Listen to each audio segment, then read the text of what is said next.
उपराष्ट्रपति चुनाव को लेकर अधिसूचना जारी कर दी गई है।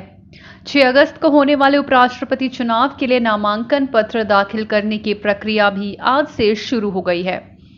यह प्रक्रिया 19 जुलाई तक चलेगी। नामांकन पत्रों की जांच 20 जुलाई तक की जाएगी और 22 जुलाई तक नाम वापस लिए जाएंगे। उपराष्ट्रपति पद के लिए चुनाव आगामी 6 अगस्त को होना है। इसी दिन नतीजे भी घोषित किए जाएंगे। मौजूदा उपराष्ट्रपति वेंकैया नायडू का कार्यकाल आगामी 10 अगस्त को खत्म हो रहा है, यानी उससे पहले ही देश को नया उपराष्ट्रपति मिल जाएगा। उपराष्ट्रपति के चुनाव में केवल लोकसभा और राज्यसभा के सांसद वोट करते हैं। इसमें संसद के नामित सदस्य भी मतदान कर सकते हैं, यानी उपराष्ट्रपति चुनाव में बीजेपी के पास अपने उम्मीदवार की जीत सुनिश्चित करने के लिए पर्याप्त वोट हैं। उपराष्ट्रपति पद के उम्मीदवार की घोषणा अभी पक्ष और विपक्ष दोनों तरफ से नहीं हुई है, लेकिन बताया जा रहा है कि एनडीए की तरफ से पंजाब के पूर्व मुख्यमंत्री कैप्टन अमरिंदर सिंह को उपराष्ट्रपति पद के लिए उम्मीदवार बनाया जा सकता है। वहीं एनडीए के प्रत्याशी के लिए मध्य प्रदेश के मुख्यमंत्री शिवराज सिंह चौहान और अल्पसंख्यक मामलों के मंत्री मुख्तार अब्बास नकवी का नाम भी दौड़ में है।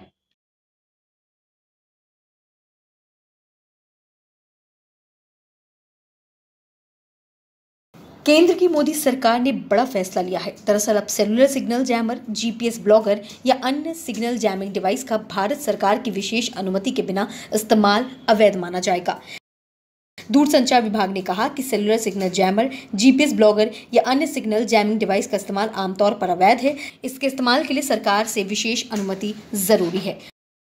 दूरसंचार विभाग ने कहा कि दिशा निर्देशों के तहत दी गई अनुमति के अलावा भारत में सिग्नल जाम करने वाले उपकरणों का विज्ञापन, बिक्री, वितरण और आयात अवैध है। दरअसल एक मोबाइल सिग्नल बूस्टर एक प्रकार का एम्पलीफायर होता है जो मोबाइल फोन के सिग्नल रिसेप्शन को बेहतर बनाने के लिए उपयोग किया जाता है। हालांकि मोबाइल फोन बूस्टर का अनधिकृत इस्तेमाल दूरसंचार सेवाओं की गुणवत्ता और कवरेज को बाधित करके सार्वजनिक दूरसंचार सेवाओं को बाधित कर सकता है।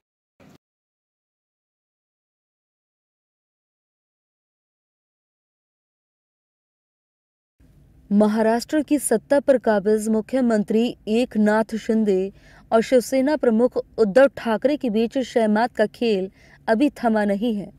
सीएम एकनाथ शिंदे गुट ने उद्धव गुट के 14 विधायकों को अयोग्य ठहराने के लिए विधानसभा अध्यक्ष राहुल नावरेकर को पत्र लिखा है। हालांकि इसमें सिर्फ आदित्य ठाकरे का नाम शामिल नहीं है। सीएम एकनाथ शिंदे गुट के मुख्य सचेतक भरत गोगेवाला ने कहा है कि हमने विहिप की अवहेलना करने वाले सभी विधायकों को अयोग्य घोषित करने के लिए नोटिस दिया है। बाबा साहेब ठाकरे के प्रति सम्मान के कारण वर्ली से विधायक आदित्य ठाकरे को नोटिस जारी नहीं किया गया है। दरअसल विधानसभा अध्यक्ष के चुनाव के लिए दोनों गुटों ने अलग अलग विहिप जारी किए थे। ठाकरे गुट ने सभी विधायकों को अपने विधानसभा अध्यक्ष उम्मीदवार राजन साल्वी को वोट देने के लिए विहिप जारी किया था, जबकि शिंदे गुट के मुख्य सचेतक भरत गोगावले ने विधायकों को बीजेपी के राहुल नावरेकर के पक्ष में वोट करने के लिए विहिप जारी किया था। शिंदे गुट का कहना है कि वही असली शिवसेना है, जबकि उद्धव ठाकरे ने कहा था कि शिंदे शिवसेना के मुख्यमंत्री नहीं है। शिवसेना में बगावत के बाद पार्टी ने शिंदे गुट के 16 विधायकों को अयोग्य ठहराने की मांग की थी, जो मामला सुप्रीम कोर्ट में है और 11 जुलाई को इस पर सुनवाई होगी।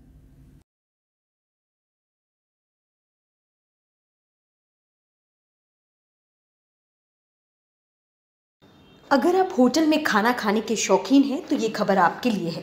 दरअसल होटल और रेस्टोरेंट्स में वसूले जाने वाले सर्विस चार्ज को लेकर सरकार ने बड़ा फैसला लिया है। सेंट्रल कंज्यूमर प्रोटेक्शन अथॉरिटी यानी सीसीपीए ने सर्विस चार्ज को लेकर नए नियम जारी किए हैं। जारी निर्देशों के मुताबिक अब से कोई भी रेस्टोरेंट अपने उपभोक्ताओं को सेवा देने के बदले सर्विस चार्ज नहीं वसूल सकते हैं। नए नियम के मुताबिक सर्विस चार्ज देना या ना देना ग्राहक पर निर्भर करेगा। रेस्टोरेंट इसके लिए किसी भी तरीके से ग्राहकों को बाध्य नहीं कर सकता। अगर कोई भी होटल इसको खाने के बिल में जोड़ने की कोशिश करेगा तो उसके खिलाफ सख्त एक्शन लिया जाएगा, जिसकी शिकायत उपभोक्ता आयोग में ई दाखिल पर जाकर कर सकते हैं। दरअसल जब आप किसी भी प्रोडक्ट को खरीदते हैं या फिर किसी सर्विस को लेते हैं तो उसके लिए आपको कुछ चार्ज देना पड़ता है। इस चार्ज को ही सर्विस चार्ज कहा जाता है। होटल या फिर रेस्टोरेंट में ग्राहकों से खाना परोसने या फिर किसी अन्य तरह की सेवा के लिए चार्ज लिया जाता था, लेकिन CCPA की ओर से इसके खिलाफ सख्त कदम उठाया गया है। जारी गाइडलाइंस के मुताबिक ग्राहक जरूरत पड़ने पर राष्ट्रीय उपभोक्ता हेल्पलाइन नंबर 1915 पर कॉल करके भी शिकायत दर्ज करा सकते हैं।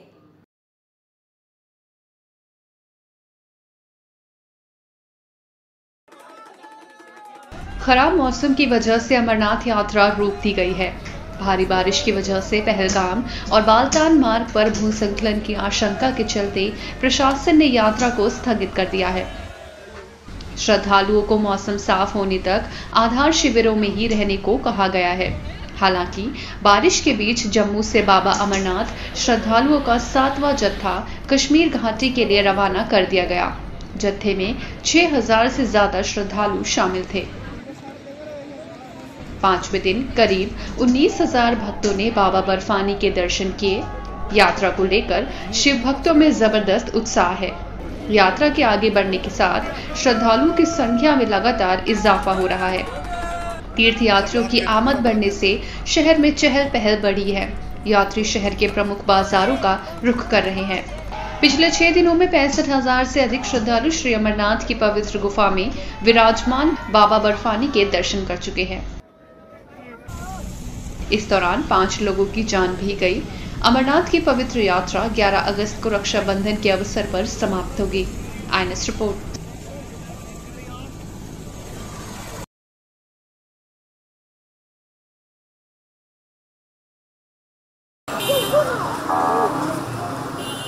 पाकिस्तान में महंगाई आसमां छू रही है।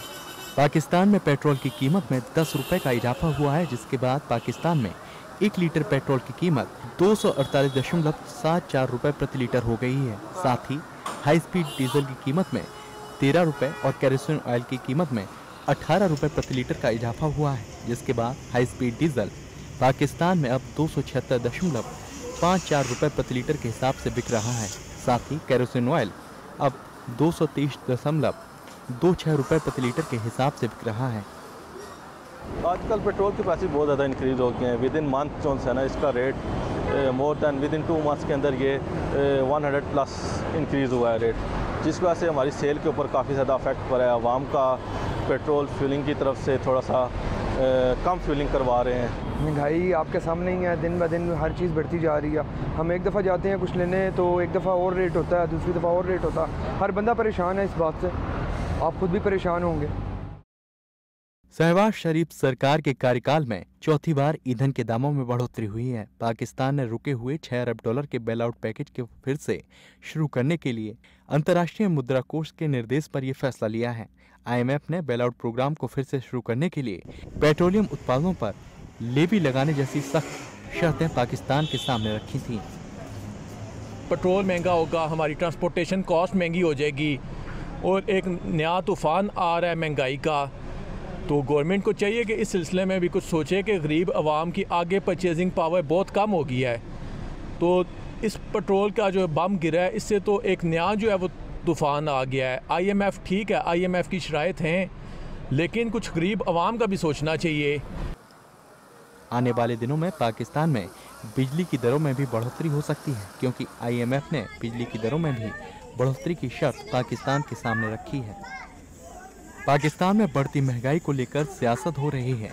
वर्तमान सरकार पूर्व सरकार के सिर पर महंगाई का ठीकरा फोड़ रही है, जबकि विपक्षी दल पाकिस्तान की नई नवेली शहबाज सरकार की नीतियों पर सवाल उठा रहे हैं। पाकिस्तान हुकूमत ने पिछले 20 दिन में पेट्रोल की कीमतों में कम से कम 106 रुपए का इजाफा किया है। पेट्रोल महंगा, बिजली महंगी, गैस महंगी, चीज़ें महंगी। अवाम का कहना है कि इस हुकूमत ने उनके ऊपर मुश्किलों के पहाड़ खड़े कर दिए हैं।